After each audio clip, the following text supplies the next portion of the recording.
भोजपुरी में कोई कितना भी बड़ा सिंगर हो जाए, पवन सिंह का जो माँ सरस्वती का आशीर्वाद मिला हुआ है, उनके लफ्जों में, उनके शब्दों में जो मिठास भरा हुआ है, उसके बावजूद भी खेसारी लाल यादव भक्ति सॉन्ग में सबसे ऊपर वाला हिस्सा पे चढ़ कर बैठे हुए हैं।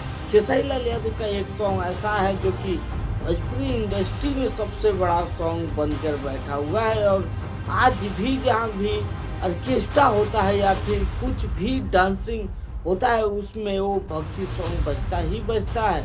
चुनरिया ले ले आई है, एक खेसारी लाल यादव का सॉन्ग है, और कहीं ना कहीं खेसारी म्यूजिक वर्ल्ड पे ये सॉन्ग है, और ये बहुत ही बड़ा सॉन्ग है। हर एक ऑर्केस्ट्रा प्रोग्राम में शुरू सॉन्ग इसी गाना के साथ किया जाता है। तो आप सभी लोग बता सकते हैं कि क्या आप सभी लोग ये सॉन्ग के साथ एक्सेप्ट करते हैं कि खेसारी लाल यादव भोजपुरी का एक सबसे बड़ा सॉन्ग देने वाला, भक्ति सॉन्ग देने वाला खेसारी लाल यादव कहीं ना कहीं बड़ा सॉन्ग दे चुके हैं, और इससे बड़ा सॉन्ग अब भोजपुरी में नहीं हो सकता है। तो आप लोग बता सकते हैं।